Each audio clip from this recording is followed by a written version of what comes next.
Ada seorang pengusaha besar berumur sekitar 65 tahun. Terkenal, asetnya tidak lagi terhitung. Satu hari pengusaha kita ini bertemu dengan seorang teman wartawan. Terjadilah dialog. Sang wartawan bertanya kepada pengusaha kita, "Pak, umur Bapak berapa tahun?" "Umur saya? Iya, paling sekitar 7 tahun. "Loh, 7 tahun? 7 tahun. Anak Bapak berapa orang?" "Satu." "Satu saja?" "Satu saja." "Harta Bapak berapa banyak?"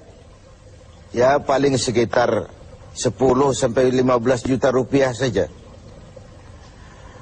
Teman wartawan berkata, "Pak, kenapa Bapak berdusta? Bapak orang terkenal, pengusaha besar, punya biografi. Kami tahu umur Bapak 65 tahun. Kenapa Bapak bilang 7 tahun? Anak Bapak pun banyak. Kenapa cuma bilang 1? Harta Bapak, aset sudah tidak ternilai. Kenapa Bapak bilang cuma 10 sampai 15 juta rupiah saja?"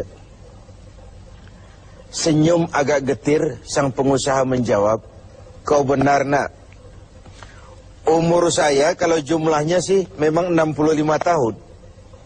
Tapi dari 65 tahun umur saya itu, rasa-rasanya baru 7 tahun yang ada artinya di sisi Allah. Baru 7 tahun sujud saya benar. Baru 7 tahun saya laksanakan perintahnya, saya tinggalkan larangannya. Sisa umur yang lain habis kelabu warnanya, penuh dosa dan keingkaran. Saya katakan umur saya coba 7 tahun. Anak, kau juga tahu anak saya banyak. Tapi dari sekian banyak anak ini, rasanya cuma 1 yang akan jadi buah hati, belahan jantung, pelanjut cerita, penerus sejarah, anak soleh yang akan mendoakan orang tuanya. Yang lain susah diurus anak saya itu." "Oh gitu toh." "Iya." "Mengenai harta, Pak, kau juga benar. Harta saya, aset saya sudah sulit dihitung lah. Pabrik di mana-mana, di tiap bank hampir ada deposito saya. Tapi dari sekian banyak harta itu yang saya ingat, baru sekitar 10 sampai 15 juta yang saya belanjakan di jalan Allah. Saya sumbangkan masjid, saya bantu pesantren, saya bantu yatim piatu. Dan itu yang akan jadi milik saya yang sebenarnya. Yang akan saya bawa menghadap Allah. Saya bawa ke alam kubur. Yang lain akan jadi rebutan ahli waris sesudahnya." Jangan-jangan orang tua tadi adalah kita-kita ini. Jangan-jangan kita-kita ini adalah orang tua tadi. Tapi yang pasti, jangan sampailah kita seperti orang tua tadi itu. Dari sekian banyak umur yang diberikan, berapa yang punya nilai di sisi Allah? Dari sekian banyak anak titipan Allah kepada kita, berapa yang akan jadi anak soleh, buah hati, belahan jantung, pelanjut cerita, penerus sejarah? Dan dari sekian banyak harta kita, berapa yang sudah kita belanjakan di jalan Allah, yang artinya akan jadi milik kita yang sebenarnya? Banyak ketidakadilan yang terlepas dari pengadilan dunia. Sering orang-orang yang berbuat kebaikan tidak mendapat perlakuan yang pantas di dunia ini. Sering kehidupan jadi rancu. Yang benar dikhianati, pengkhianat dibenarkan. Yang tuntunan dijadikan tontonan, yang tontonan malah dijadikan tuntunan. Untunglah ada akhirat. Bukan sekedar melepas diri dari ketidakberadayaan kita menghadapi sistem. Tapi cermin bahwa tidak satu ketidakadilan yang bagaimanapun kecilnya yang terlepas dari pengadilan dunia akan terlepas juga di pengadilan akhirat nanti. Inilah keadilan.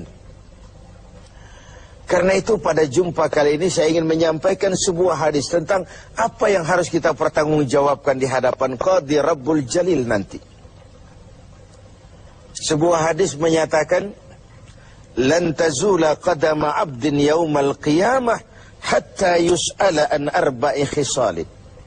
Besok di hari kiamat tidak akan bergeser telapak kaki seorang hamba sebelum ia dimintakan tanggung jawab terlebih dahulu tentang 4 persoalan. Apa yang 4 itu? Pertama, an umrihi fima afnahu. Umur yang diberikan kepadanya akan dimintakan tanggung jawab kelak. Di mana umur itu dihabiskan? Diberikan umur 30 tahun ke 40 tahun, 50 sampai 70, 100 bahkan. Sejak kita akil balik sampai ajal datang merenggut nyawa, di mana umur itu dihabiskan? Kita sering main-main, padahal waktu berjalan terus. Kita sering lalai dan lupa, padahal malaikat maut tidak pernah lalai dan lupa. Seorang Nabi Yakub alaihissalam, seketika akan ajal, beliau menanyakan, kalau saya ajal kenapa tidak diberitahu lebih dahulu? Kata malaikat maut, sudah diberitahu. Loh, bagaimana caranya diberitahu? Perubahan yang terjadi pada fisik kita adalah pemberitahuan. Uban yang bertabur, mata yang mulai lamur, pendengaran yang mulai kabur, itu semua pemberitahuan agar kita mawas diri. Umur akan dimintakan pertanggungan jawab. Di mana umur itu dihabiskan? William Shakespeare memang pernah bilang, waktu hidup itu singkat. Tahu-tahu baru saja zuhur, tahu-tahu sudah asar. Baru saja asar, tahu-tahu sudah maghrib. Yang kemarin anak-anak, tahu-tahu sudah punya anak. Tahu-tahu, dan tahu-tahu. The time of life is short, kata Shakespeare. Waktu hidup itu singkat betul. Namun waktu yang singkat akan terasa ada manfaatnya kalau kita bisa memanfaatkannya dengan yang sebaik-baiknya. Apalah umur panjang kalau cuma untuk menimbun dosa dan kesalahan. Lebih baik umur yang panjang, tapi untuk mengkoleksi berbagai kebajikan.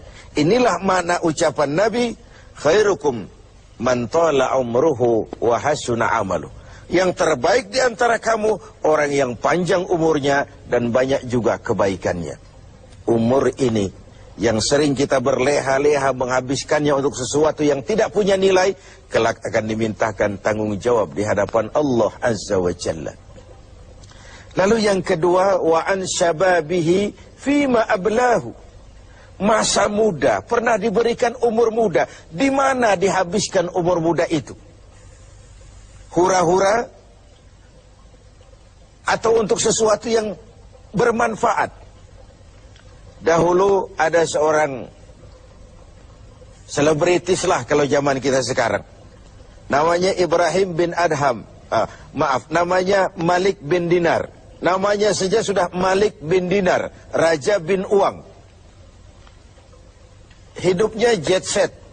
Satu malam dia mengadakan pesta di rumah mewahnya. Datang seorang pengemis, bertanya kepada penjaga pintu, siapa yang punya rumah ini? Bos saya. Iya, Malik bin Dinar. Oh, orang kaya? Orang kaya. Selebriti? Selebriti. Dia hamba apa orang merdeka? Dia orang merdeka. Kalau hamba bagaimana bisa pesta sehebat ini? Orang tua itu senyum lalu bilang, sampaikan kepada bosmu Malik bin Dinar, dia memang orang merdeka. Kalau dia hamba, bukan seperti ini pekerjaannya. Dia orang merdeka. Dilarang tidak terlarang, dicegah pun tidak tercegah. Merdeka dia memperturutkan hawa nafsunya. Kalau dia hamba Allah, bukan begini pekerjaannya. Menghabiskan waktu untuk pesta, hura-hura, sesuatu yang tidak ada gunanya. Ini disampaikan kepada Malik bin Dinar, dia tercenung mendengar orang tua yang misterius itu. Malamnya dia bermimpi kiamat datang. Dia akan dia masukkan ke dalam neraka. Karena itulah lalu dia bertobat dan kemudian menjadi ahli sufi yang terkenal, Malik bin Dinar. Masa muda akan dimintakan tanggung jawab. Yang ketiga, wa an ilmihi maza amilabi. Ilmu yang dimilikinya, kemana ilmu itu diamalkan? Untuk mencerdaskan orang atau untuk membodohi orang yang memang sudah bodoh? Untuk membimbing umat atau menyesatkan orang lain? Agar hamba menjadi hamba Allah atau agar orang menghambakan dia? Ilmu akan dimintakan pertanggungan jawab. Yang terakhir, wa an malihi min aina iktasabahu wa fima anfaqahu. Kita akan dimintakan tanggung jawab tentang harta kita. Dari mana harta itu didapat dan kemana harta itu dibelanjakan. Perhatikan yang terakhir ini. Tentang ilmu, pertanyaan akhirat cuma satu. Ilmumu kau amalkan untuk apa? Tentang umur, pertanyaan akhirat pun satu. Umurmu kau habiskan di mana? Tentang masa muda, pertanyaan akhirat juga satu. Masa mudamu kau gunakan buat apa? Tapi khusus tentang harta, pengadilan akhirat bertanya dua. Hartamu kau dapat dari mana dan kau belanjakan kemana? Dari mananya dan kemananya? Kadang didapat dari cara yang benar, tapi dibelanjakan untuk yang tidak benar. Atau bisa juga didapat dari cara yang tidak benar, dibelanjakan kepada jalan yang benar. Itu pun tidak mungkin kedua-duanya. Pemirsa TV7 yang berbahagia, mudah-mudahan kita tidak bernasib seperti orang tua pengusaha di awal pertemuan kita ini. Semoga kita menjadi orang yang bisa mempertanggungjawabkan baik umur, masa muda, ilmu pengetahuan, dan harta yang dititipkan Allah kepada kita. Tidak satupun yang akan luput dari pengadilan.